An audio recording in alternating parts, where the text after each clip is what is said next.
Coming up on this Thursday edition of Daybreak, North Korean leader Kim Jong-un is re-elected as the first chairman of the country's highest decision-making body, the National Defense Commission, by the country's new parliament. South Korea, the US and Japan hint that they could ease preconditions for the resumption of international talks with North Korea over its nuclear program. Plus, Apple makes its case for why it is due $2.2 billion from Samsung for infringing on its patents. Daybreak begins now.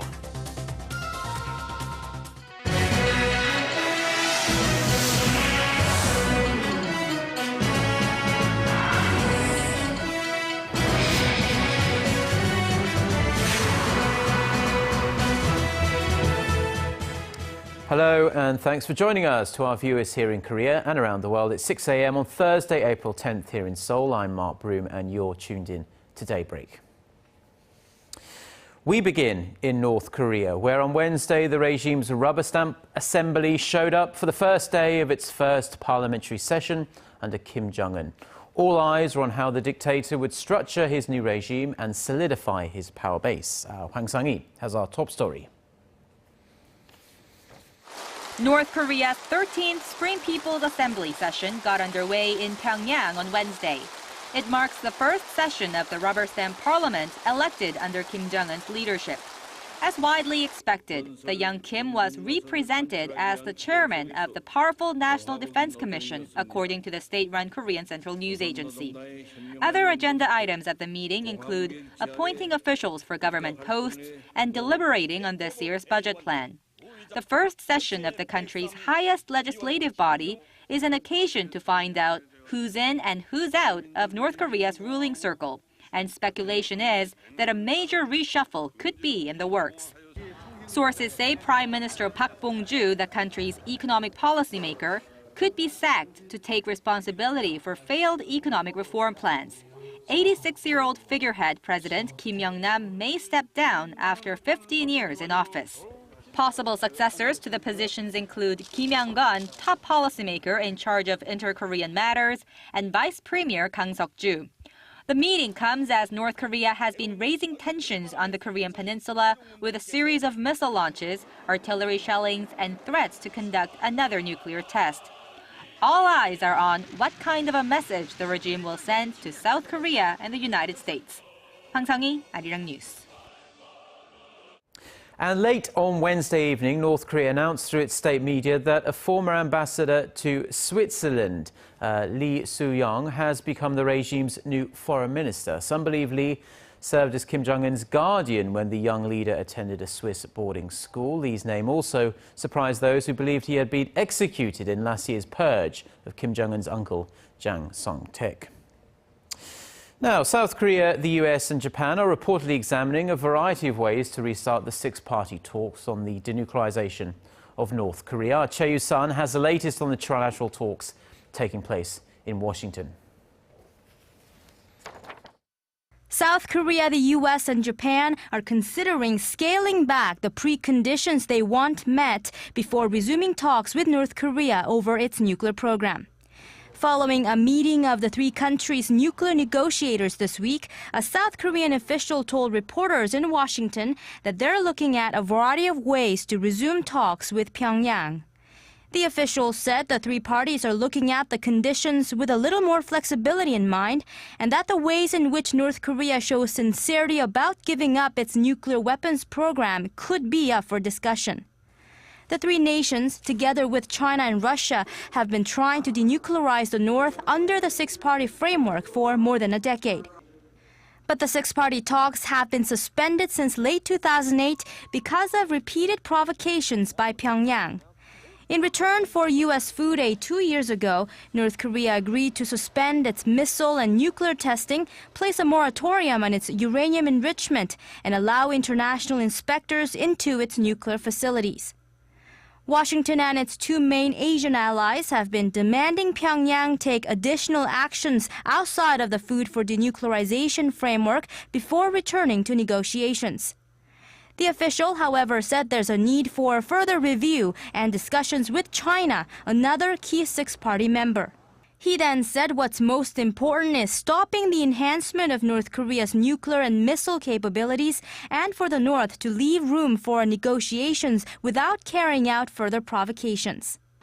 Experts in Seoul, however, caution that it's too soon to jump to any conclusions about a change in South Korea's position. Instead, they say this could merely be another message urging Pyongyang to act sincerely and return to the negotiating table. Kyou-hyun, Arirang News.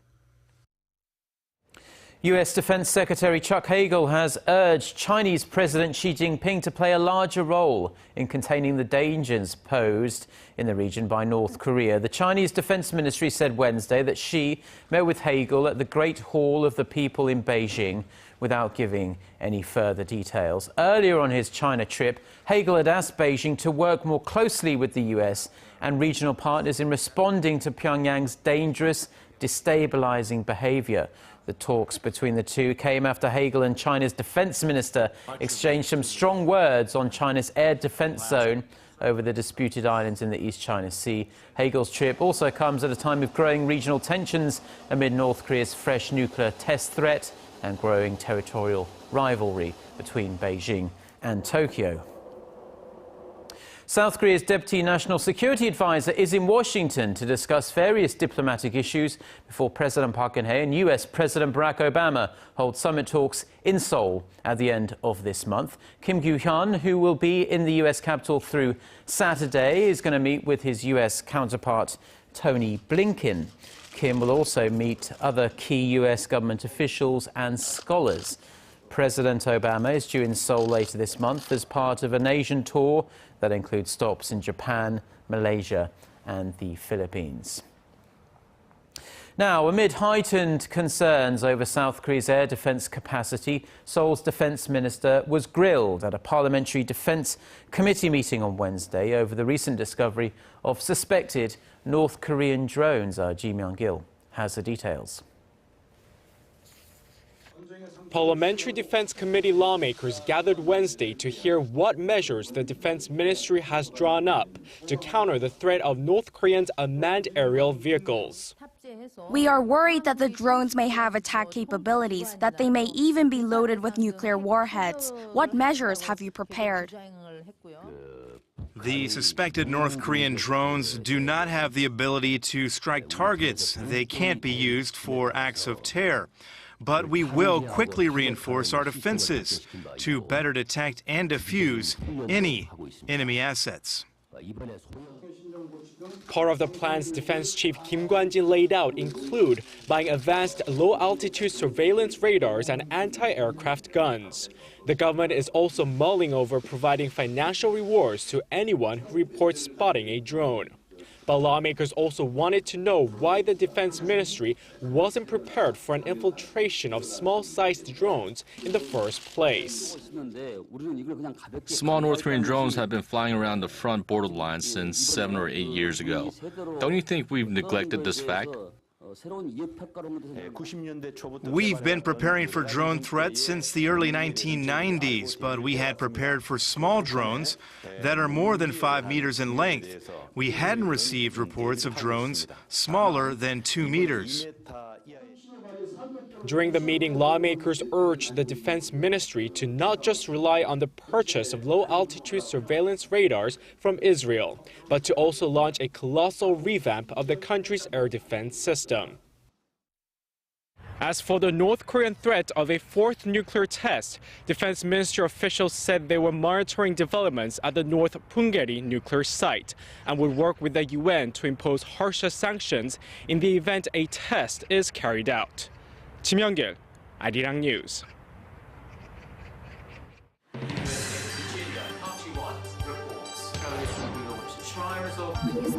We start before the sun rises to bring you the latest stories out of Korea.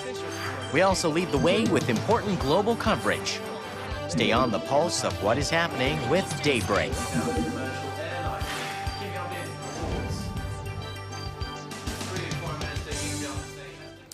Now to some very sad news out of the Philippines. A South Korean student who went missing last month has been found dead. Korea's foreign ministry says the female college student in her mid-20s was kidnapped in Manila on March 3rd while on her way to meet a friend. Her body was found this week badly decomposed. The authorities have arrested one of her alleged abductors, but they believe at least 3 others remain at large. A total of 4 Korean nationals have been killed this year in the Philippines.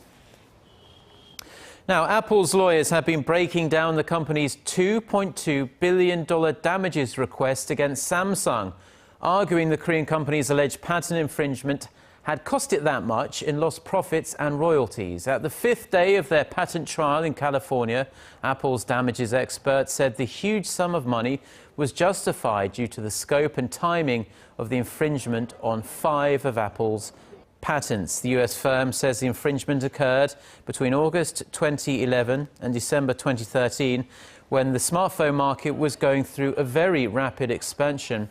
Apple also claims Samsung sold more than 37 million products that stepped on its patents during that period. If Apple can convince the jury that the Korean firm is guilty of patent infringement, it can ask the court to ban Samsung from selling its phones and tablets in the US. Savvy online shoppers here in Korea are increasingly clicking on international shopping sites to find the best deals and sidestepping retail monopolies that have kept prices pretty high here in the nation. The government wants to create a freer market by streamlining the customs process for international online purchases and make things just more transparent. Our Song Ji-son has the details. Import prices of these products are around $10, but the very same product on the shelf of a department store carries a price tag 4 times higher. That's the case with many imported products, after distribution margins and marketing prices are taken into account. To provide consumers with sufficient information and to stabilize prices, the government has added the import prices of 10 industrial products, like wine, strollers, and lipstick, to its publicly available list. The import price list previously included 60 food products. The Customs Office said the cheaper the import price of an item, the more expensive its retail price became, as a monopoly among domestic distributors meant no price competitiveness. This gap between the import and retail prices has led more and more Korean consumers to directly purchase products from overseas over the years, mostly online. Direct overseas shopping tripled from 2010 to $1 billion last year. The beefed-up import price list is only one change the government is making to support consumers. At an economic ministerial meeting on Wednesday, Finance Minister Geun-hye announced that the customs clearance process would be sped up to allow consumers to claim their purchased items more quickly. They will also be able to return their products purchased overseas with less fuss and get tax refunds more easily, thanks to simplified procedures. The government will also encourage free market competition among importers by facilitating parallel imports, all part of its goal to lower the retail prices of imported consumer goods by up to 20% over the next 3 years. Song Ji-son, Arirang News. Now, it goes without saying that since its creation back in 1989, the World Wide Web has changed the way we interact, the way we work, and the way we live. The future of the web is being discussed, in fact, by some of the greatest minds in the field in Seoul this week. Our Kim Ji-yeon filed this report from the World Wide Web Conference 2014. The 23rd Annual International World Wide Web Conference 2014 opened in Seoul on Wednesday. The conference provides the world with a forum to discuss the development of the web, the standardization of its associated technologies, and its impact on society and culture.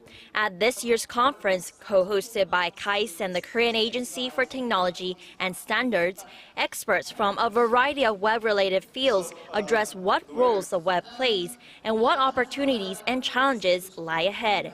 Tim Berners-Lee, who first conceived of the World Wide Web in 1989, was among one of the forum panelists that discussed what to expect over the next 25 years. Berners-Lee is part of a movement called the Web We Want, that argues for law and order or a Bill of Rights of sorts for online freedom and impartiality. He said the openness of the web is currently under threat by big governments and conglomerates worldwide.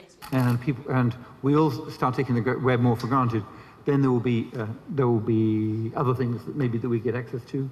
So there will be questions like, will the incredible open software which allows you to get open courseware. Berners-Lee goes as far as to say that the web as we know it today could suddenly disappear in the future, where larger entities would put more clamps on the freedoms we currently enjoy. He said the public needed to be more aware of the possibility. On Thursday, the forum will focus more on how to tame the web and its many dangers, such as privacy and security breaches. The forum held in Seoul runs until Friday. Kim Ji-yeon, Arirang News.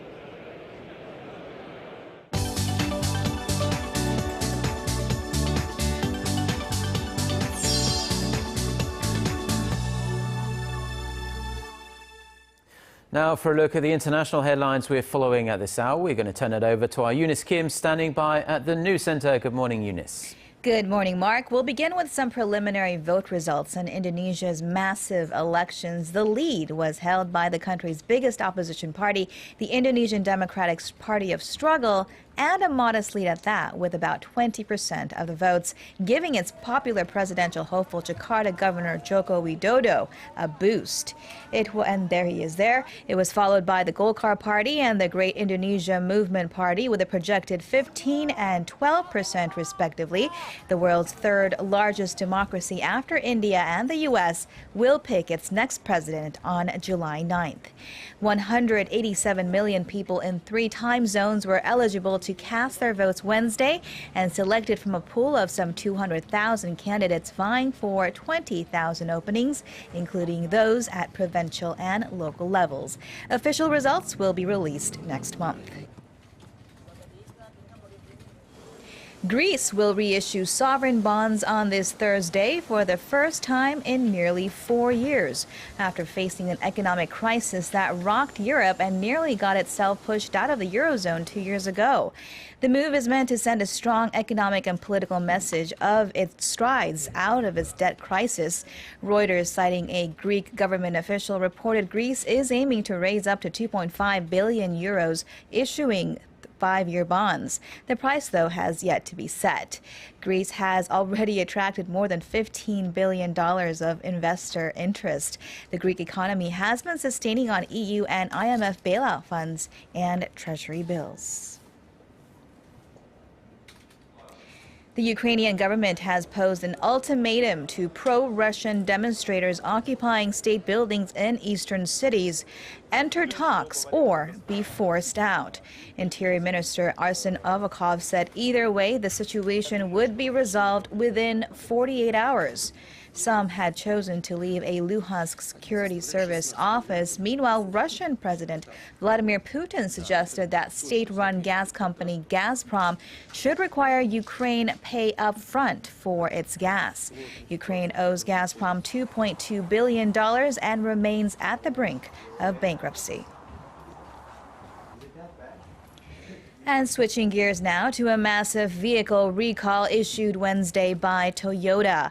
At nearly 6.4 million cars, it is the second largest recall in the Japanese auto giant's history. Toyota cited various defects in 27 models, including the RAV4 SUV and Yaris subcompact. Half of those vehicles, produced between April 2007 and December 2010, were found to have faulty steering wheels that could cause the airbag to fail in the event of a crash.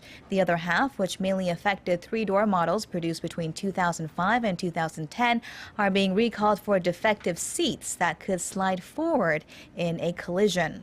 The world's biggest automaker said it was not aware of any crashes or injuries caused by those glitches.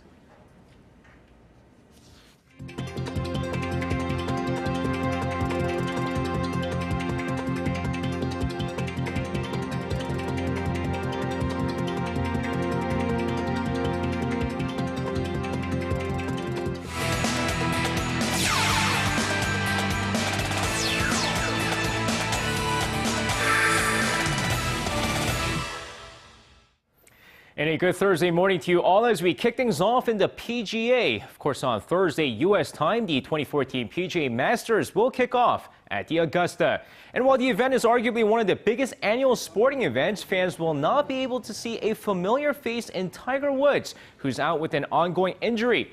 Fans here in the nation will be cheering on KJ Choi, a.k.a. Chae Kyung-ju, and Y.E. Yang, or Yang Yong-in. Meanwhile, Adam Scott, who's won last year's event, hopes to repeat his performance this year as well. And over to domestic football, where the Arirang group has stated that they will start a new K-League team starting next season. Now, having previous experience running a football team from 1992 to 1998 with the Arirang Pumas in a semi-professional league, the company, which once tried to purchase the LA Dodgers, will now create a professional football team in the K-League. They plan to join the second-tier K-League Challenge in 2015 and plans to play at the Jamsil Sports Complex. Meanwhile, they also plan to make their official statement at a press conference on the 14th. And staying with domestic football, let's take a look at some Wednesday night's K-League Classic action as Suwon defeats Cheonnam 1-0, with Jeju United beating Jeonbuk 2-0. Meanwhile, the Pohang Steelers crushed the Gyeongnam FC 3-0 and Seongnam upsets Ulsan 1-0. With that, let's take a look at the Sangju's military team take on FC Seoul. Of course, both teams evenly matched early on here, but in the 29th minute, it's Sangju's Ha Tae-gyun who finds the back of the net, giving Sangju the 1-0 first-half lead. Going over to the second half, 59th minute, it's Escudero to the rescue as he sends one past the goalkeeper, and we're tied 1-1. 65th minute, a red card is issued to Yang Geun-hye, and Sangju is a man down. But no matter, national team member Geun-hye in the 70th minute, he heads this one in, giving Sangju the upset one here. Here is the final score, 2-1. And now moving over to some Wednesday night's KBO action as the red-hot NC Dinos beat the Hanwha Eagles 6-2, with the Nexon Heroes beating Kia Tigers 10-7. And the SK Wyverns beat the Tucson Bears 5-4. Meanwhile, let's take a look at the LG Twins take on the Lotte Giants. Of course, going into the game here, bottom of the first, Sonas up, drills this pitch to deep right center field, and back. Got a solo shot, gives the Lotte Giants the early 1-0 lead. But shifting to the fourth inning, bases loaded for Lee Byung-gyu, and the first pitch he sees, drills it to right, and there it goes, a grand slam, puts LG up 4-1.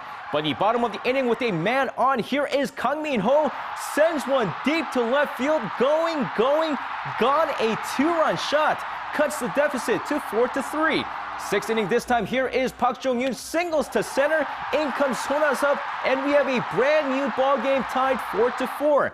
Eighth inning, Lee Jin-young, a clutch sac fly to right field, gives the LG Twins the 5-4 lead, before the Twins add two more in the ninth as they beat the Lotte Giants 7-4. And now finishing things off in women's college basketball, if you're a student at University of Connecticut or went to the school, 2014 is surely a year of celebration for the basketball fans. Now, after the men's team claimed their national championship, so did the women's team. Now, led by Breanna Stewart and her 21 points and 9 rebounds, the Huskies beat the University of Notre Dame 79-58. With the win, the team has now won a record 9th national championship. Meanwhile, it was a painful loss for University of Notre Dame, who have now lost 3 national championships in the past 4 years. And that's going to wrap it up for me. This has been SJ. Have a great rest of the day, and see you guys again for your sports needs.